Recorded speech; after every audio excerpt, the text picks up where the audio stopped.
Homeopathic চিকিৎসায় আমরা এরকম অনেক পেশেন্ট দেখে থাকি যারা এর আগেও মানে আমার কাছে চিকিৎসা করার আগেও আরও অনেকজন হোমিওপ্যাথিক চিকিৎসককে দেখিয়ে এসছেন, কিন্তু ওষুধে কোনো কাজ পাননি। কিন্তু আমি ওষুধ দেওয়ার পর থেকে দেখা যাচ্ছে যে পেশেন্ট খুব ভালো আছে এবং ওষুধে খুব ভালো কাজ হচ্ছে। তাহলে কি হোমিওপ্যাথিক ওষুধ আর আগে যে 5টা ডাক্তার দেখেছে তাদের কাছে যে ওষুধটা ছিল না আমার কাছে সেই ওষুধটা আছে? কেন বলছি এটা? বলার কারণ একটা, যে আর 5টা ডাক্তারের কাছে একজন পেশেন্ট তার কষ্টগুলো দেখিয়ে বিশেষ কিছু উপকার পায়নি, কিন্তু আমার কাছে এসে দেখা যাচ্ছে প্রথমবার যে ওষুধ দিয়েছি সেইখান থেকেই সে অনেক বেটার ফিল করছে।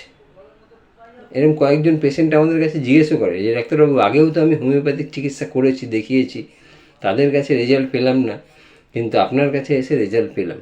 তাহলে দেখুন এই হোমিওপ্যাথিক চিকিৎসা, এটা বলার কারণটা কি, হোমিওপ্যাথিক চিকিৎসায় দেখবেন অনেক স্বনামধন্য চিকিৎসক আছে যারা হোমিওপ্যাথিতে প্রচুর নাম করেছে, প্রচুর পেশেন্টদের স্বস্তি দিয়েছে, তাদের সুস্থ করেছে। তাহলে হোমিওপ্যাথিক চিকিৎসায় সব ডাক্তারের কাছে কি সব সমান ওষুধ থাকে না? তা বন্ধুরা, এইটা কিন্তু একটা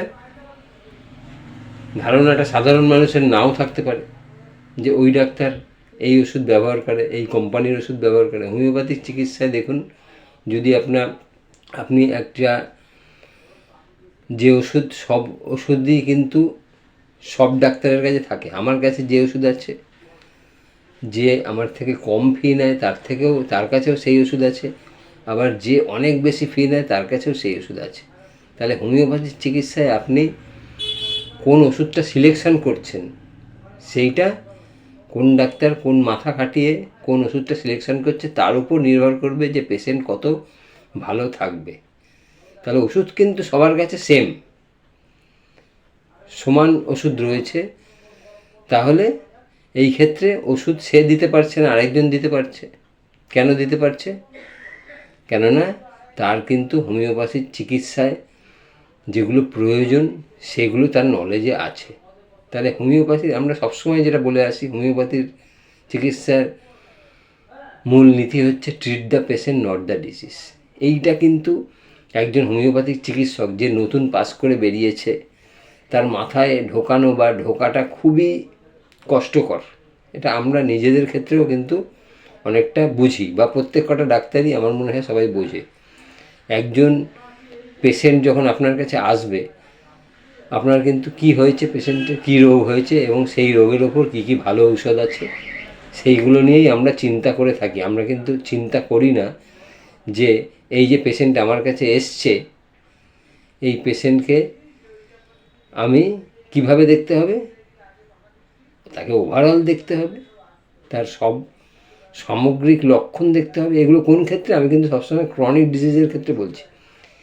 in case of acute disease কিন্তু আমরা মেন দেখব রোগের কজেশন, সেন্সেশন, মোডালিটিস, কনকমিটেন্ট এবং ফার্স্ট লোকেশন। এই দেখলে আমরা কিন্তু অ্যাকিউট ডিজিজের ক্ষেত্রে যে ওষুধ দেব পারফেক্ট ওষুধ দিতে পারবো। কিন্তু in case of chronic disease আমাদের কিন্তু শুধুমাত্র রোগের উপর বা রোগের কারণ বৃদ্ধি, বাড়া, কমা, মানে অ্যামোলিয়ারেশন, অ্যাগ্রাভেশন, এইগুলো দেখে যদি ওষুধ দিই, পেশেন্টটা কিছুদিন ভালো থাকতে পারে কিন্তু সম্পূর্ণ সুস্থ করা যাবে না। তাহলে কী করতে হবে? ওভারঅল দেখতে হবে। তাহলে যে ডাক্তারেরা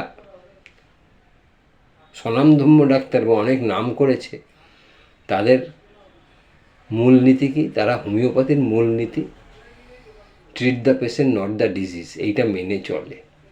একজন পেশেন্টকে ওভারঅল দেখতে হবে, দেখে তাকে কিন্তু তার যে ওষুধটা আসবে সেই ওষুধটা তার ক্ষেত্রে দিতে হবে।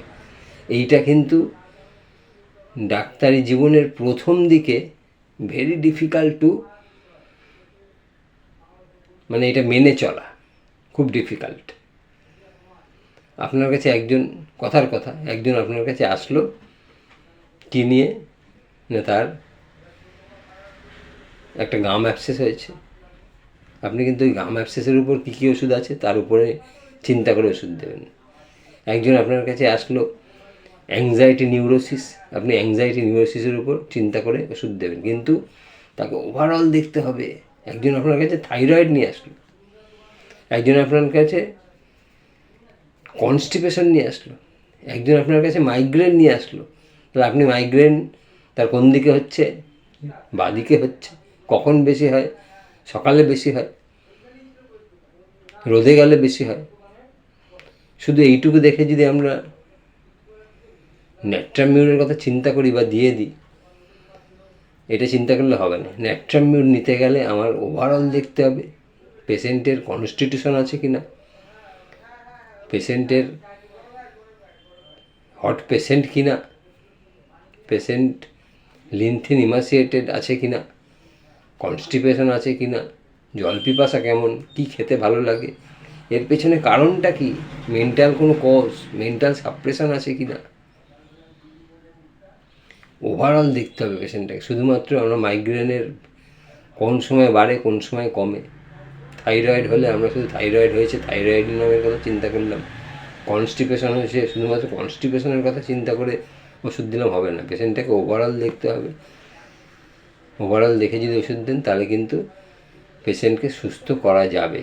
তা সেই জন্য একজন পেশেন্টকে আপনি সুস্থ করতে গেলে in case of chronic disease পেশেন্টকে ওভারঅল দেখতে হবে। ওভারঅল দেখা মানে তার প্রেজেন্ট কমপ্লেন, তার পাস্ট হিস্ট্রি, তার পার্সোনাল হিস্ট্রি, তার ফ্যামিলি হিস্ট্রি, তার জেনারেলিটিস মানে ফিজিক্যাল জেনারেল দেন মেন্টাল জেনারেল। এইগুলো যদি আপনি ওভারঅল দেখেন তাহলে এটা হচ্ছে আপনি একজন রুগীকে দেখলেন, রুগীর সব লক্ষণগুলো দেখলেন সেখানে। আর এইখানেই লুকিয়ে আছে সফলতার চাবিকাঠি।